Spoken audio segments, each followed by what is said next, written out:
All right. Today I'm joined by Roberto Alcazar, the Executive Vice President, Managing Partner, and Creative Chair of One Horizon. Thanks so much for joining me today. Hey, James, how are you?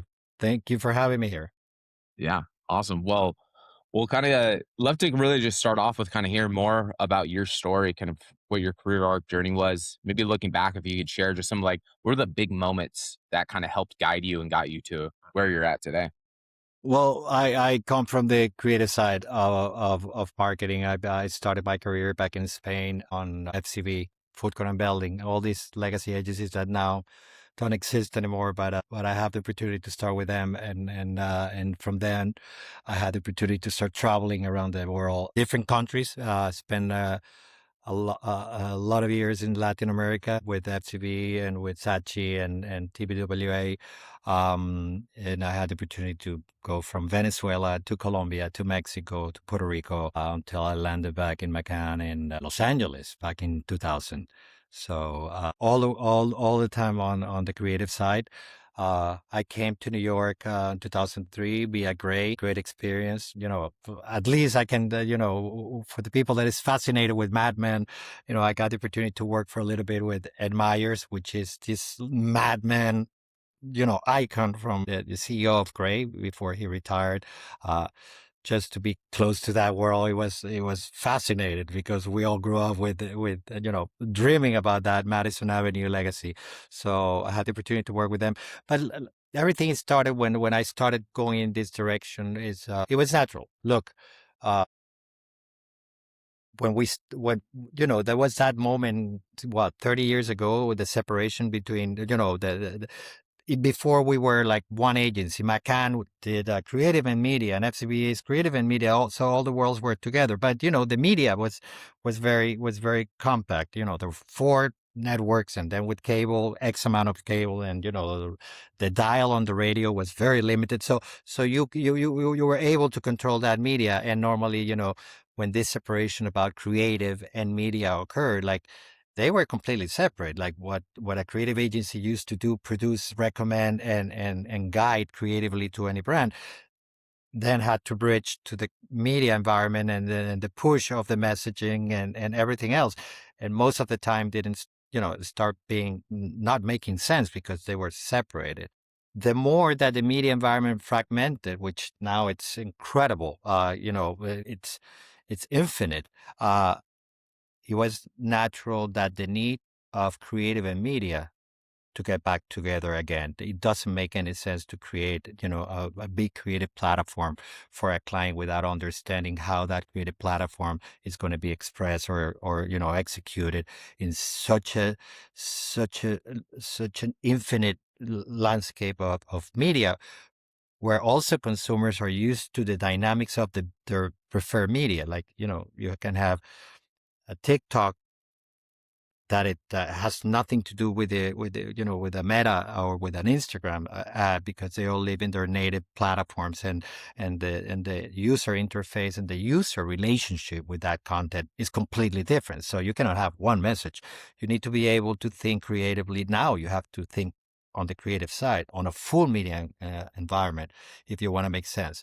Which then, to continue the story, back in the story, my first opportunity to work on that was when IPG media brands decided to start their own creative shop internally.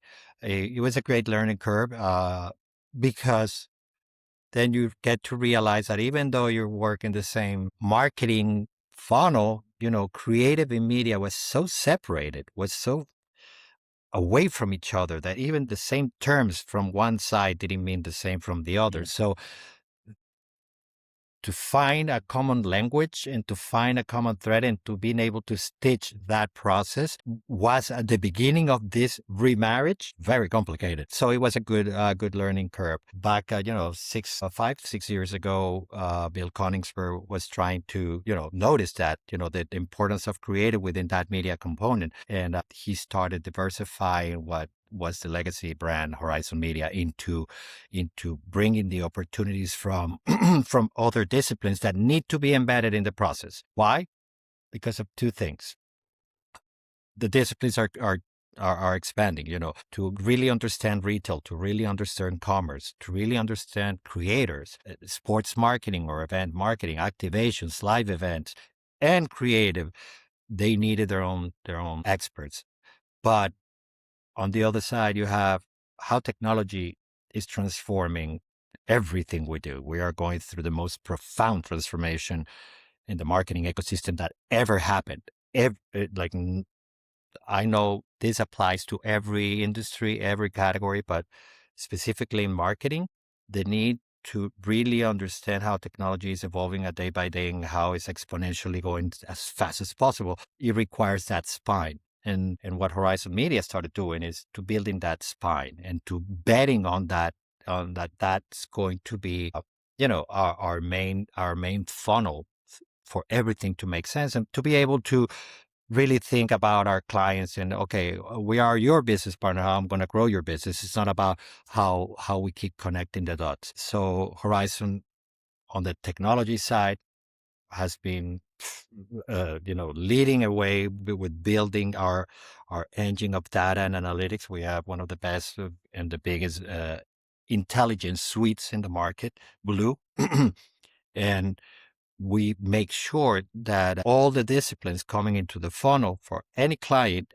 are connected so everybody has visibility into what we're doing. So Horizon right now, Horizon Holding, still independent. And we can talk about independence later because independence is a big key Yeah. word in this conversation because that's what is giving us the freedom to try and to invest and to come up with ideas that, you know, everybody in the industry is building the plane as they fly. So that component is very important. In having Blue at the spine of everything we do, and the conscious decision of Horizon of building that ecosystem along with the best platforms that are coming in the market, which now we call it Horizon OS, which is our ability to bring partners that do something in the best way and stitch them into our spine.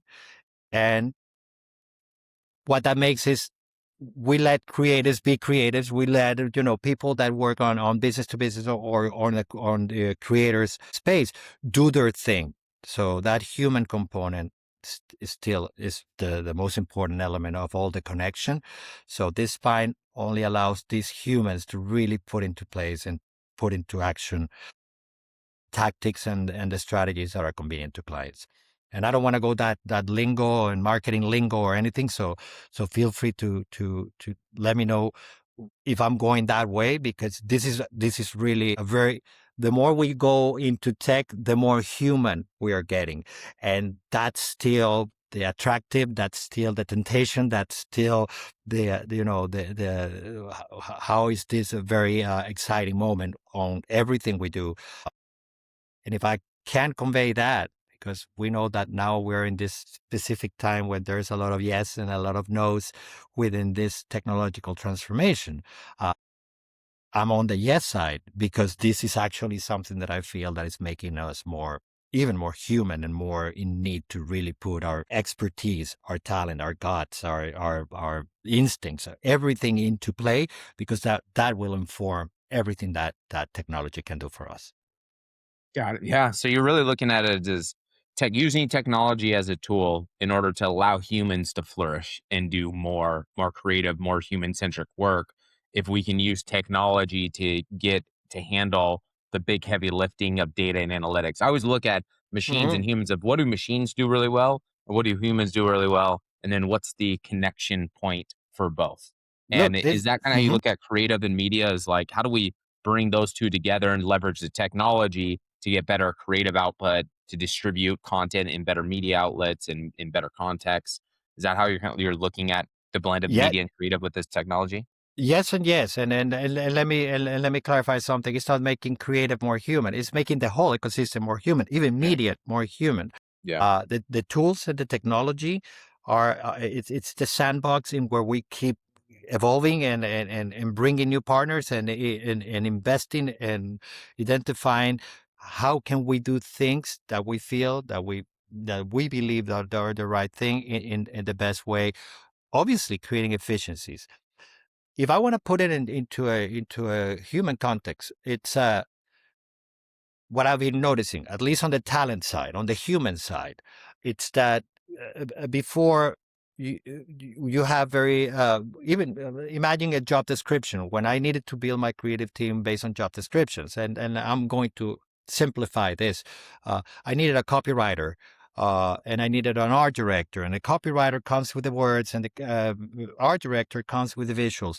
Now we have like even my job descriptions are changing. Like the talent that we are discovering right now is talent that they know how to make these tools flourish everything that they bring. So the disciplines are disappearing. The ability of a creative person to go into the tools and to discover how to get inspired.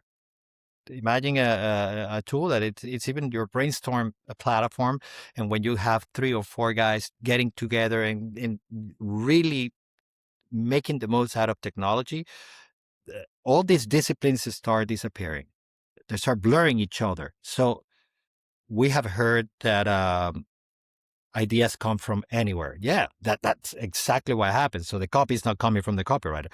So ideas can come from anywhere, and everybody integrated in our team, from strategy to creative to account business, it's called account services. Uh, they all have the ability and the same sandbox to go explore and bring something that is completely relevant to the business that we're heading into.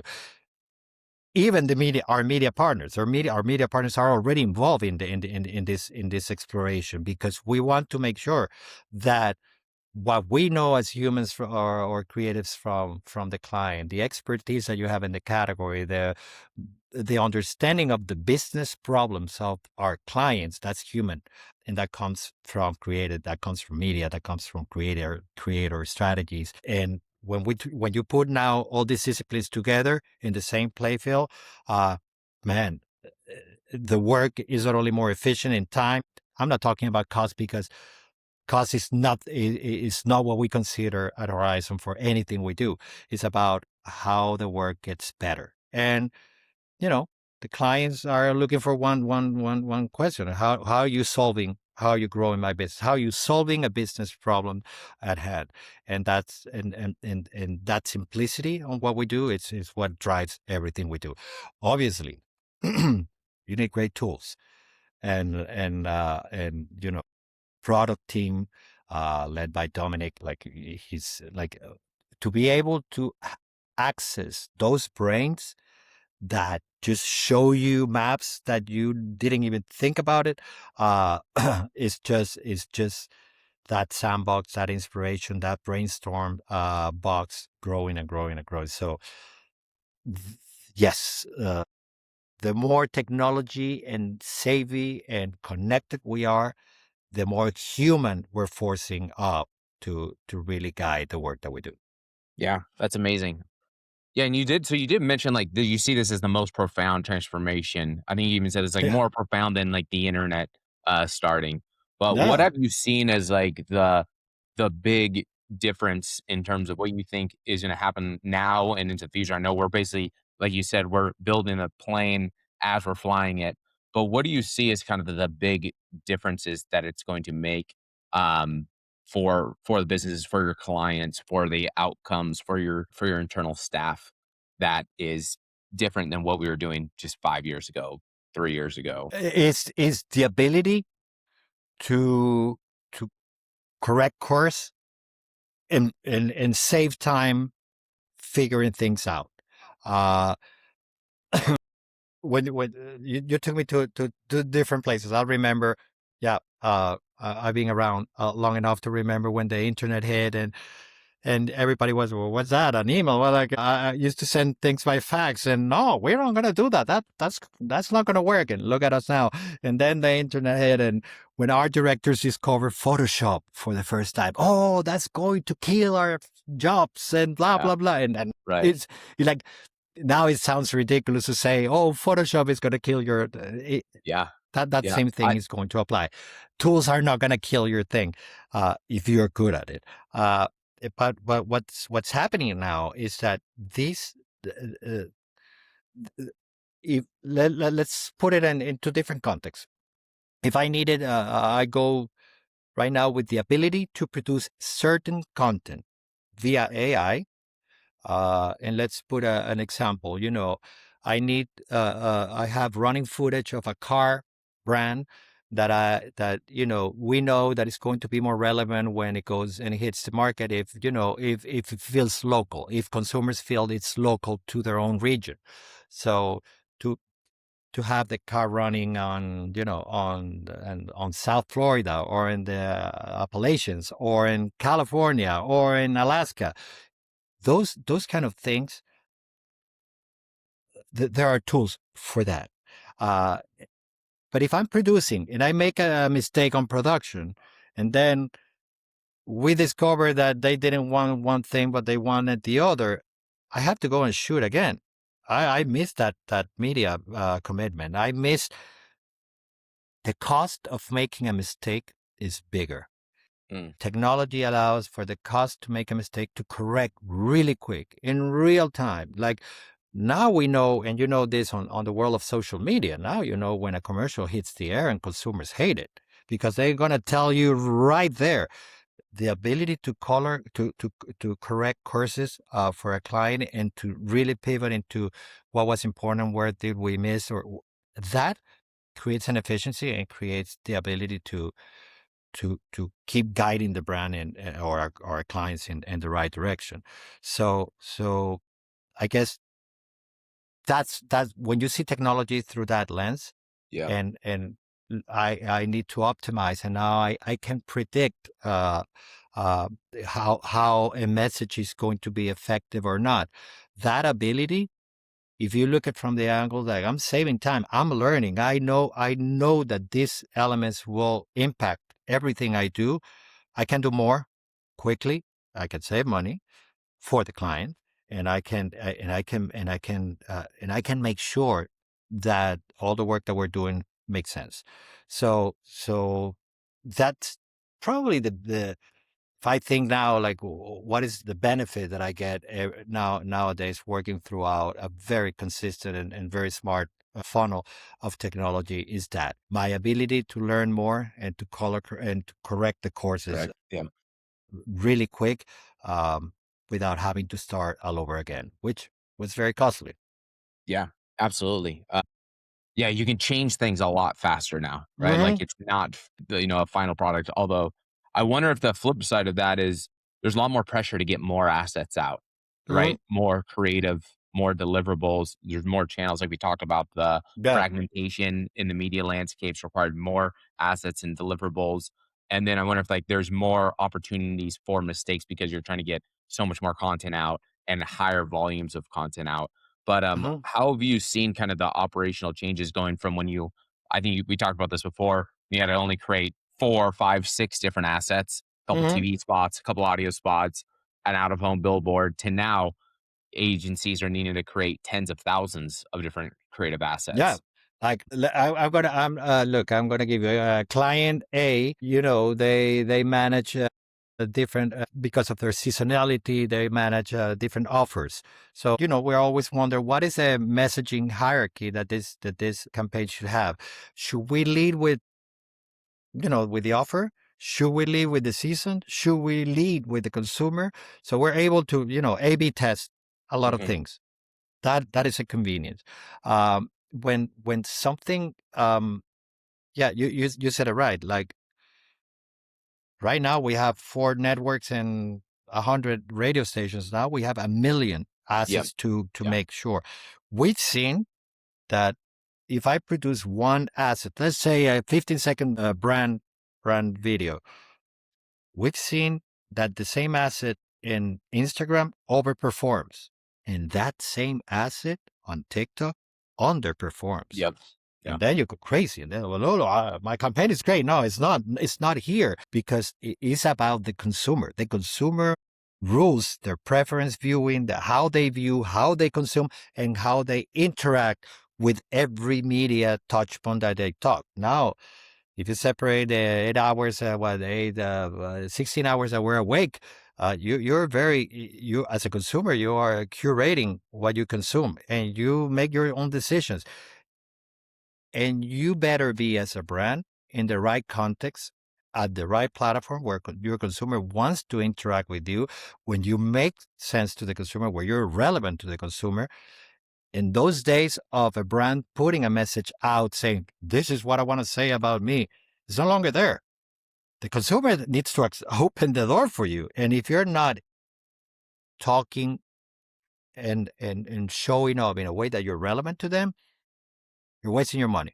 And that's basically what's happening. So our ability to understand that, and our ability to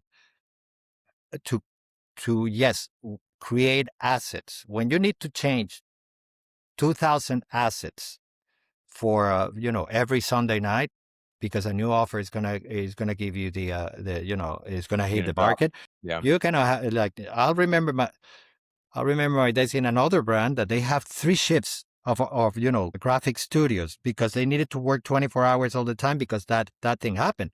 Uh, I don't mind disclosing the brand, but yeah, it was very famous in the market.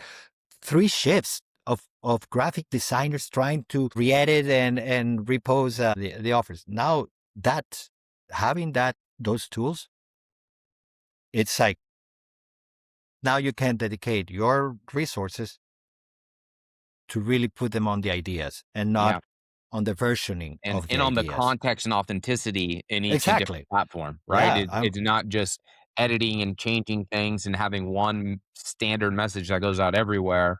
Now with the use of some of this technology, I'm not a creative person. I don't live in that world, but my guess is is there opportunity that it allows for more contextual relevancy per platform where you can do more of that to where your creative people have more strategic thinking about how they deliver assets rather than I just need to duplicate and resize and re-edit for these other platforms. If you don't make sense, whatever you're showing up as a brand, you're wasting your money now. Yeah. On the Yes, creative you need. production side and then on the media Of side. course, Yeah. that's No. that, and that's why when I tell the story about what we're doing, it's I cannot be in a better place. I'm in the right place at the right time, because having this suite of tools that we are creating, repurposing those media tools, if you want to call it that way, into a creative tool, Mm, is the best thing that can happen to us right now. Because at the end of the day, the client is going to say, "Why is this not working?" And you don't have an excuse anymore. You have the ability to make sure that you're connecting with the consumer in the place where consumers want you to connect with them, not the other way around. yeah. Another really interesting development is where all of the ad platforms are going with their targeting, Hmm. where this has been for a while, but it's catching on more and more, is that all of the creative elements determine which audience sees the ad. Hmm. So the content, the headline, the message, the video transcript, the landing page, everything, that ad, what's formatted in that ad and what the ad's message is determines who it's being seen by. So the Hmm. equivalence of this essentially is that creative is leading the targeting rather than targeting parameters deciding who the creative goes to. So I think That this is loop is even more of creative and media really blending and needing to work together to decide who are we really going after and does this creative message align with that audience that the algorithm's going to give it to that person. Mhm. That is giving everyone a seat on the table to make those decisions. Before it was creative, then it was media for a little bit. Now it's a combination of the two, Both. and Yeah. everybody has that voice. That's why this creative media integration that is happening right now, across the board. Now you can see the more RFPs. Most of the RFPs that are coming our way, because you cannot have your big agency, creative agency, doing one thing, and then There's I'm not going walls to between media the and walls, no and then communication. Yeah. I'm going to FedEx you the creative campaign, and you figured out in the media side how you're going to do it. Oh my God, uh, the ones that are suffering, the ones that felt that pain were the clients. And by the way, then you have clients that they just want for the agency to solve their problem, and one of the problem is having to deal with two agencies, having to deal with two different entities that are pushing their own way. And when you have an agency that is not pushing in any way, like everything is it's on the same table, that's when the client sees, oh, well, now I don't have to fight my creative guys and my media guys to talk to each other. Now I have to, babysit my agencies in order for them to make sense and to work together.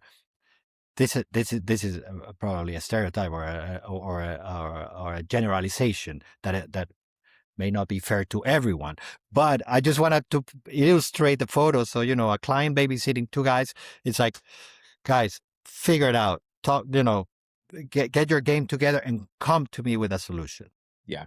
I think So that's where the this is what we're communication doing. comes in. And I wonder if that it wasn't happening before, is that everybody was, too bogged down, so to speak, in terms of like all of their deliverables that the media people had to do and creative people had to do. Mhm, And as technology kind of wipes out a lot of that, you know, that the bogged down kind of more minutia type of tasks that mhm. creatives and media have to create, that creates more headspace and openings for collaboration and communication. And then that creates the Yeah. connections to be able to happen, and you break down those walls, like you said, where your art and creative director is kind of being blended as one because they're using technology. Does that also mean that that person's also going to have a deeper media understanding and connections?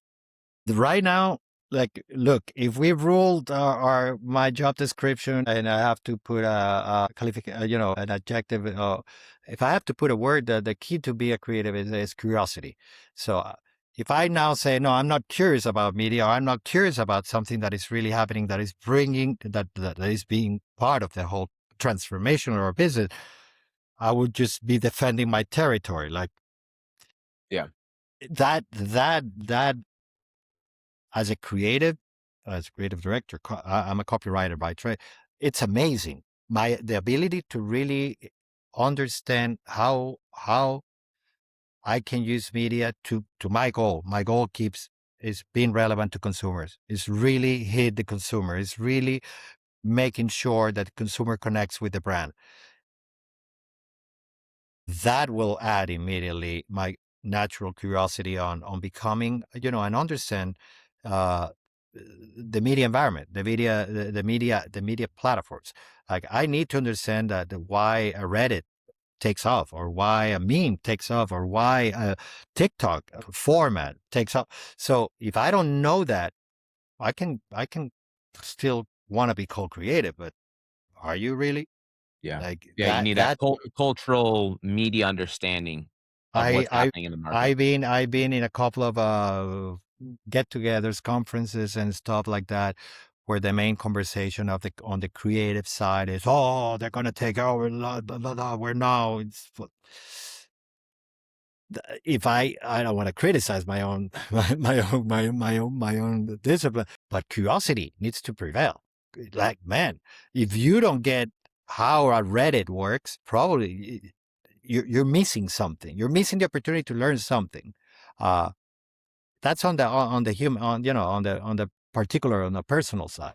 So all this conversation about against technology, or against AI, against all these tools that are coming into play is just it's just a waste of time. Absolutely. Because, by the way, it's not us, because I can say that we're leading the way, and I'm proud to say that we're leading the way. But if somebody from my team tell, I don't want this world, I'm leaving. Where are you going? Because soon enough, everybody is like the internet. You don't wake up now without, like, James, I bet that you don't wake up questioning the presence of the internet on your phone. No, not at all. So, and then but that took time for people to get used to have, the your internet in on your phone. That's the same way.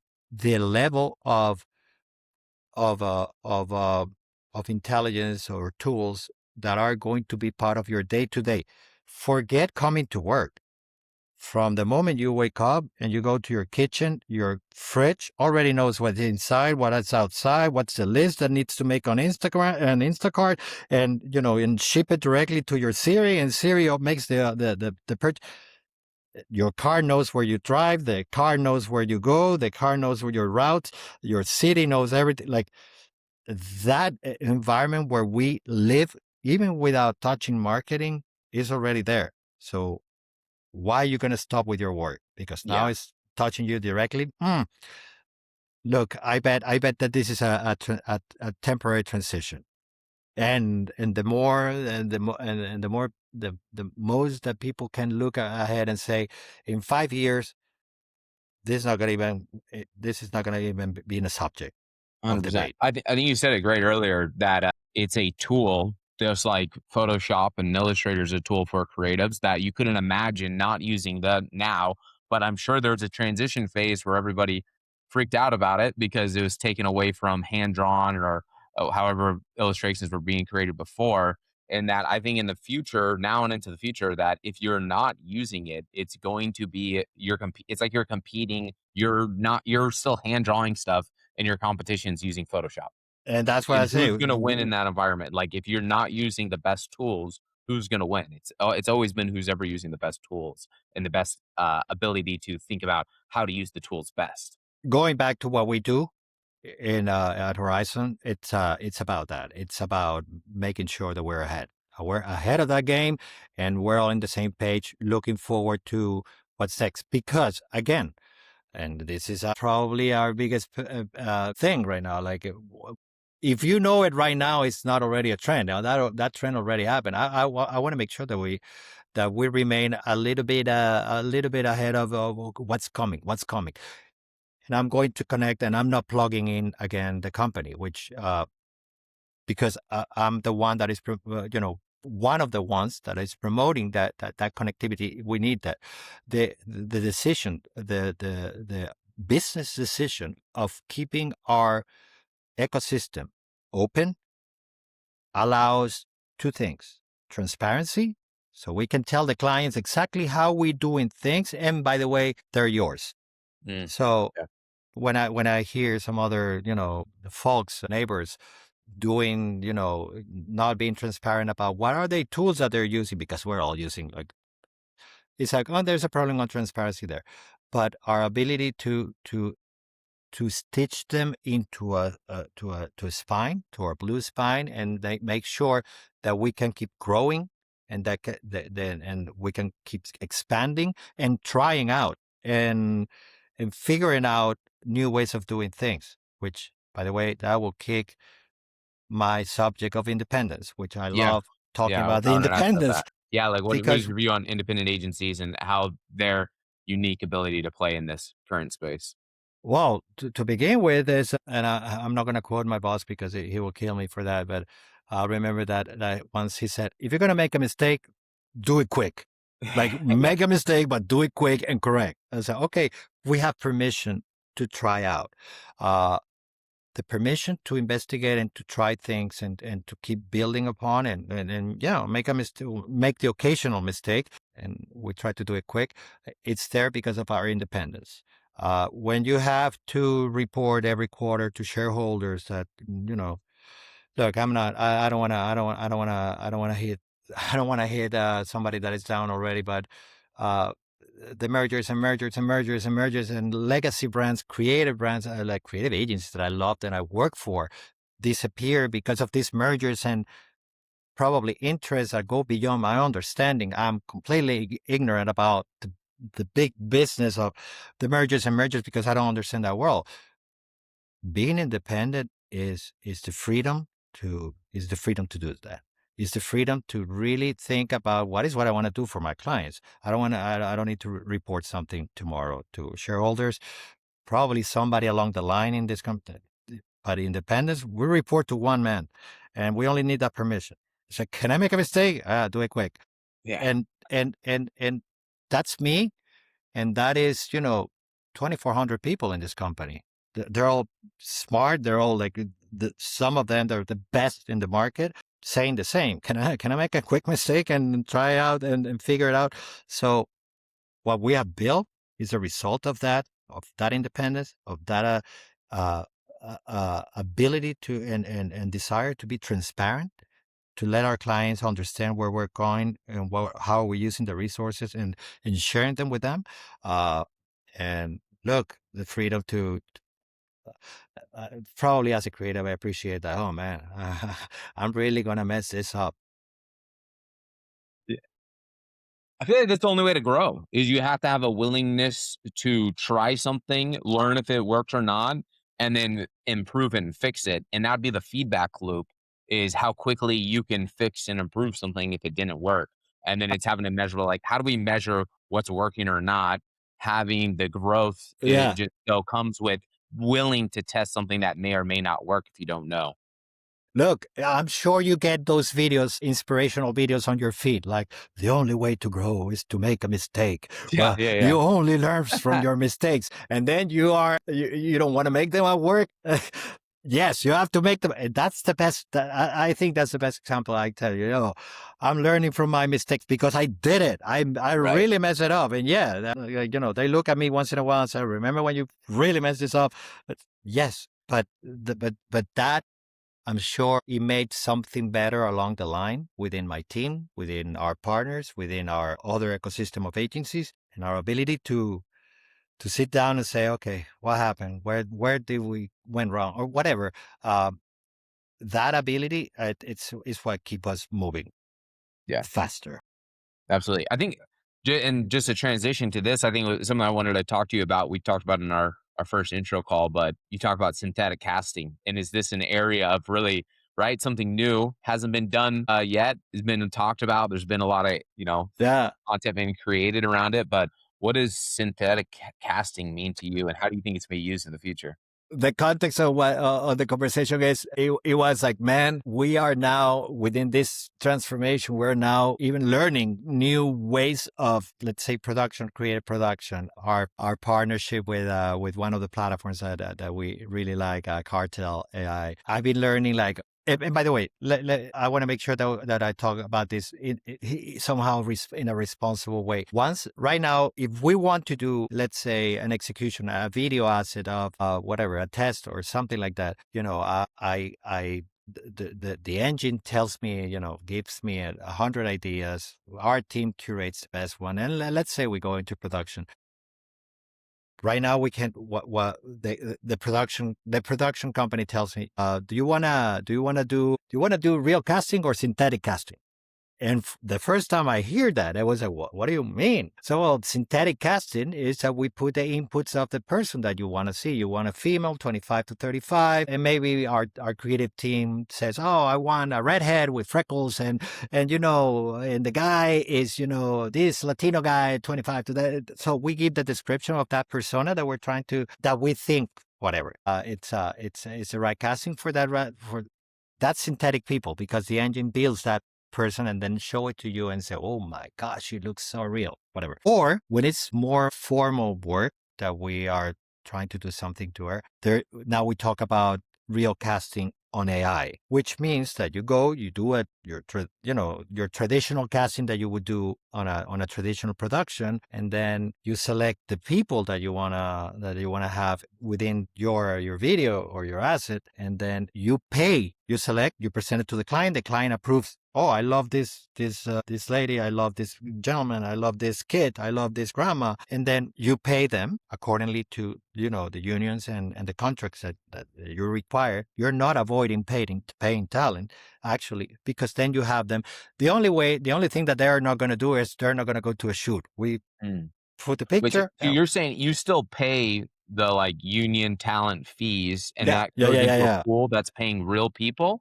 Is that what it is? No, no, no, no. With real Or casting, you pay the casting. you pay okay. With Yeah, and by synthetic, the way, who there is a lot of regulation, new regulation every day. There is a new way of working, because your clients also require that you comply with the regulatory process and with the all the legal requirements that you require to have people. What I want to make sure is that the person that I'm paying, when they show up in a video, I can say that person has a name, has a last name, and I pay them to be there. If I want to do, let's say, a demo, or an execution that is surreal, then I can use synthetic people, because I'm not using the likeness of somebody. mm, yeah. Then again, we've seen, and this is what this learning curve is telling us, we've seen that anybody that looks like that synthetic people can show up to your door or to your client's door and say, that's me, and you didn't pay me. Wow. So the recommendation to use casting, to use talent, to know the talent, to pay for their services, it's still there. That's the recommendation, because then you have to prove that it's that you're going through that due diligence, protecting your work, protecting your client, and protecting the business. Right? Yesterday, I think I started to tell you before, there is a new regulation in New York. I don't know if it's a law or it's a proposal for a law. I didn't read it carefully, but they say that every AI generated content needs to disclose if this is a synthetic person or a Mm, real person. yeah. So wow. So again, everybody's trying to figure it out. Every time, I'm sure every at least on our side, we're trying to do the right thing, because we cannot put in jeopardy anything about that. Cannot become the conversation. But it is funny to me that when I'm sitting down now with a production company, they say, "Do you want real people? Do you want synthetic people?" You say, "Oh my God, that's so Yeah, scary." we're there. That's so scary, because I put that on another environment or joke environment, and I go home and say, yeah, but I don't know, it's a Definitely. We'll see how it plays out. Another thing that's really happening that, or I think there's a lot of fear around, is the AI is going to take my job. AI is going to collapse the agency. I personally don't see it anytime soon, at hmm least in terms of what's available to do right now. Because I think what it would really take would be brands to take all of the marketing advertising services in house, which hmm is right. There's always kind of this ebb and flow of brands doing things in house, brands doing service agencies. And I don't see the brands really taking all of these services in-house, even with advanced AI and LLMs that can do a lot hmm of content creation and generation. I think they miss out on agencies and their wide variety of knowledge and experience across a lot of different industries. Many brands can get collapsed just into their own, and they lose context and relevance into what's everywhere else.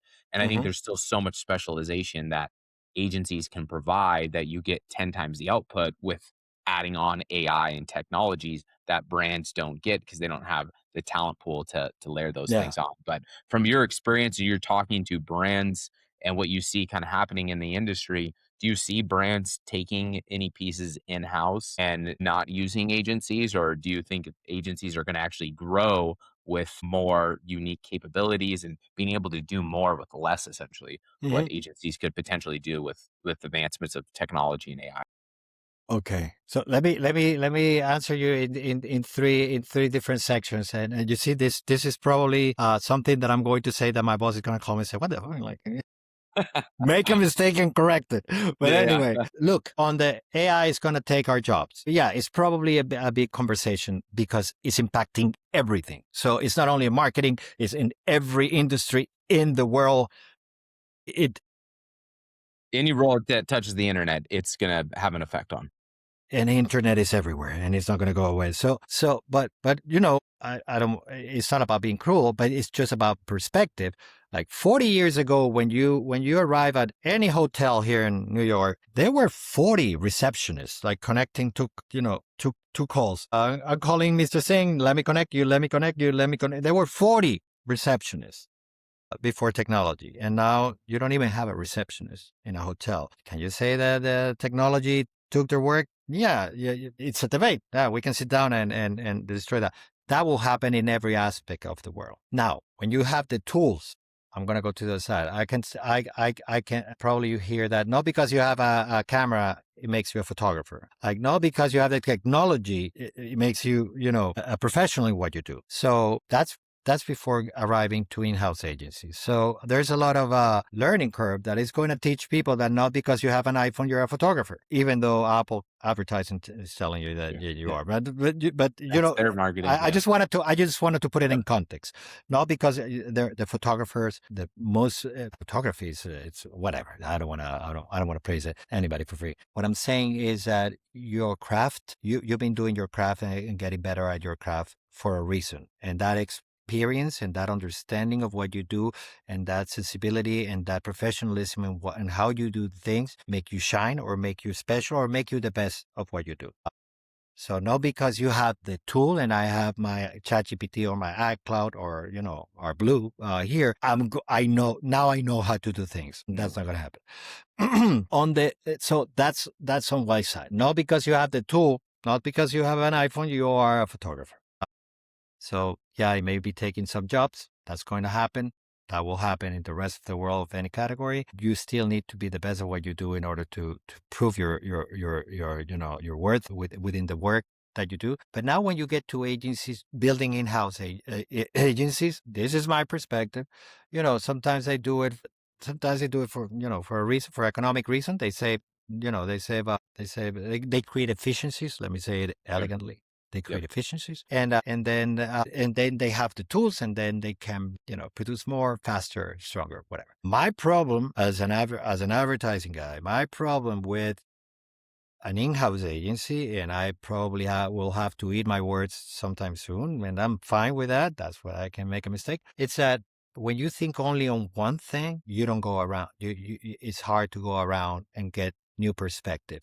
When I'm only thinking about that brand, and my line of approval is just my CMO that is going to tell me yes or no based on business decisions more than plans or more than the visions, it may not be the best environment for a brand to really try to innovate and go beyond their doors, beyond their comfort zone to push for something different. Like I don't think there are a few that do it really good. Yeah, Sure.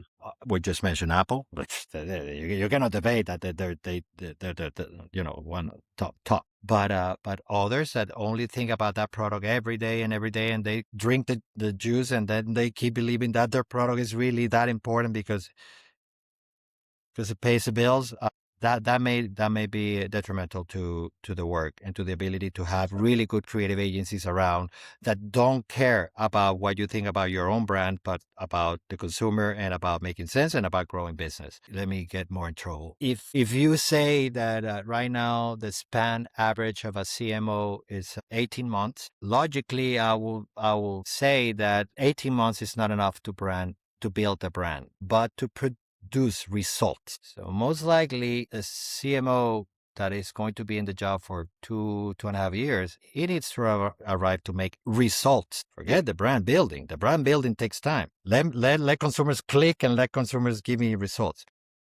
If that's what's driving an in-house agency, then you become a commodity, because when a product becomes a commodity, let me put it that the commodity always gets replaced by the new shiny thing. So if you don't have a real differentiator, if you as a brand don't mean anything really strong to consumers, any new brand that comes and offers something like you may be doing already is a new shiny thing, and you get replaced really quick when you don't have that brand power on your side. And I think the best source of a good brand is a creative agency that grows and lives and feeds himself with the world, not Yeah. within Broader not cultural with relevancy. Yeah. with culture, not within the little world and space of your own brand. But that's my personal opinion. I may have to come back and apologize I and say, but I anyway, I couldn't but agree more, and that I've consistently heard that from other creatives is that the in-house agencies missing out on context from a wide variety of verticals and industries because they're consolidating and focused only on their own, and so they yeah. kind of end up being in a box.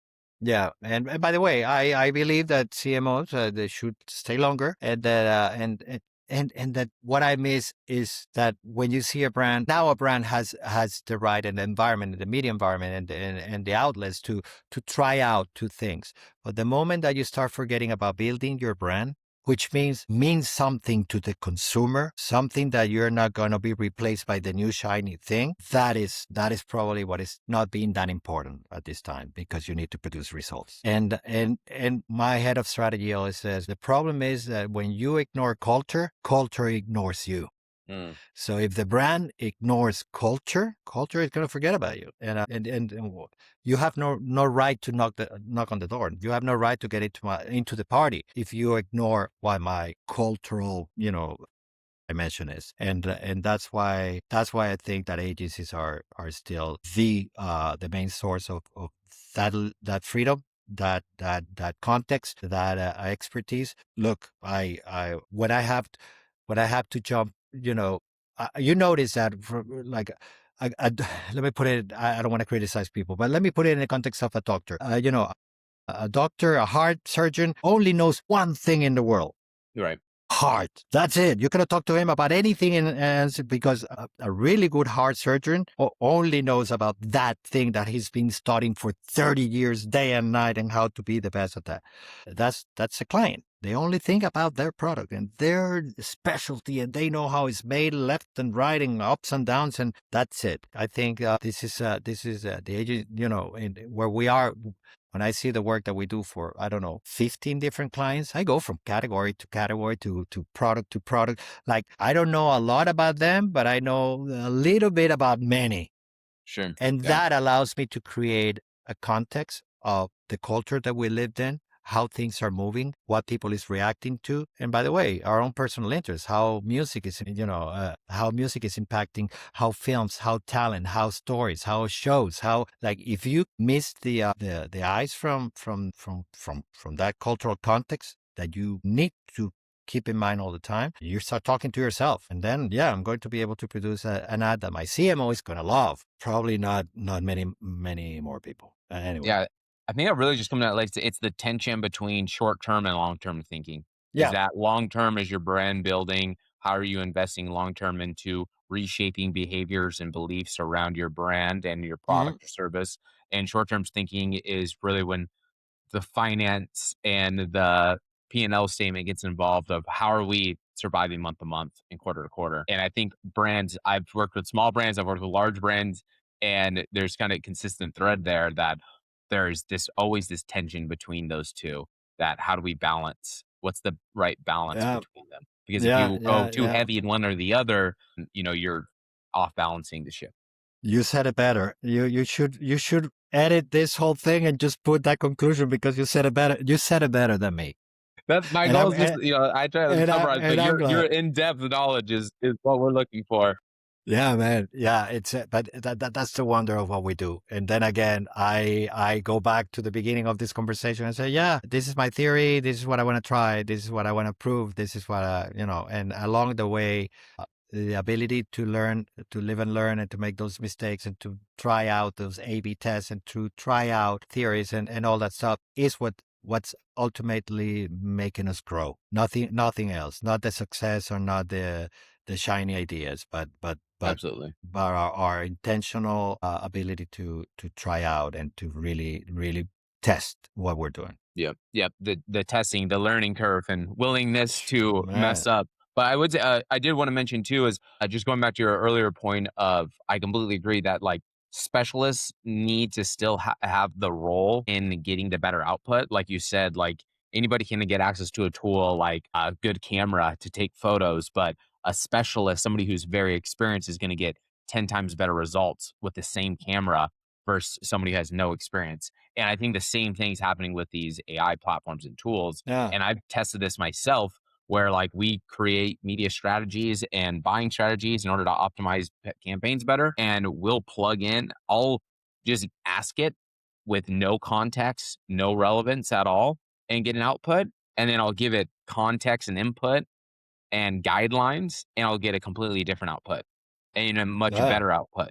And so I think it's all about the specialist that, one, knows the input to give it, that you get better results, and then knowing how to review and analyze it to know what's good and what's bad, what needs to be removed, what needs to be edited. I really look at it like it's a junior Hmm. employee that is gives you a first draft that maybe is 80% done, but you need to put the final touches on it, add that extra 20%, add the context, add the human centric Yeah. element of it. And I think that's applying to every element. That's applying to, can apply to creative, that applies definitely to, like, coding and web development, all of those.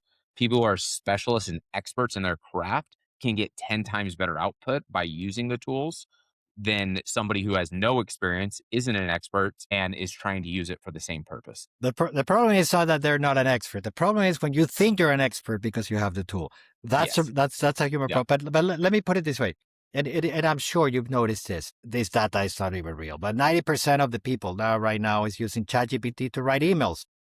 Hmm. And man, for the last year or so, every email sounds the same. Every LinkedIn post from my colleagues sound the same. Every acknowledgement, or I'm embarking in a new journey, or I'm congratulating, they sound the same. They even have the dashes for ChatGPT. Like, Yeah, yeah, yeah. man, Always at least the M delete it. Like, dashes. like, like, Immediate come on. sign.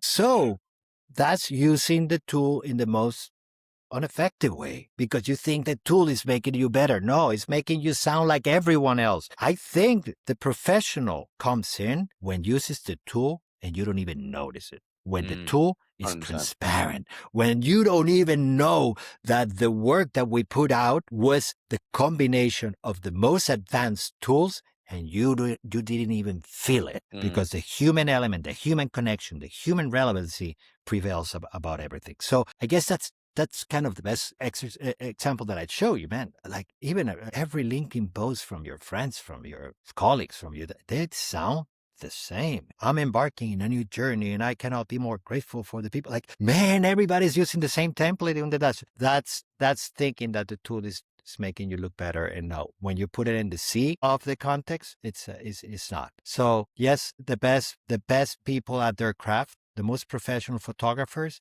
may use the best tools for photography, but the secret is you never notice the technology, and that's going to be key. And yeah, that's what I can stay with that for a little bit. I can stay with that as yeah, assessment that for a that little that's bit. that authenticity and the realness of, the Completely, human-centric focus and all that is that how do completely. you I'm use sure. these as an assistance and not the foundation? I'm sure you're gonna pay or somebody that hears this, listens to this, are gonna pay more notice to every single post is that ChatGPT make this better, polish this, whatever. For sure. Yeah. And We're seeing it like that you see the studies that say people see the AI and they gloss over it when it's like obvious AI slop content. It's ignored. exactly. That's ignored because that becomes noise. That is not taking a message through. That is just become part of the noise, part of the noise. And that's in general how it's gonna keep growing for a little bit. And I'm very curious. I remain curious about what's coming next and what how the use of tools, not only in what we do in marketing, but in the rest of our life, is going to have an impact in the way that either is going to take the human out of us or making us more human. And the more that we at least pay attention to it, the more we can be stubborn and remain on the human side. I think then again, the final close of the DS360 is I think the more technology that we're doing is forcing us to be more human. If not, we're gonna get lost in that sea of sameness. Awesome. I love it. We're gonna end on that. Thank you so Wow. much, Roberto. James, it was I. This is like therapy. This was therapy. So we should do this once a We week. need we Once a all week, need and it. I pay you. And I said, okay. Anyway, James, I appreciate this. I appreciate the opportunity to tell you what we're doing. I appreciate the opportunity to share with you, personal and I appreciate everything that this conversation brought us to. Absolutely. Well, we appreciate you sharing all your wisdom and knowledge and experience. Okay, I okay, think my you have man. amazing stuff to share. So we probably gonna talk another 2 hours, but and be respectful of your We time could and if we had a hopefully we'll beer do it on again. on if we had a beer on either side, we can stay here for a while. Yeah, sounds good. Right on. Okay, Appreciate my it, man. Robert. Thank you very much.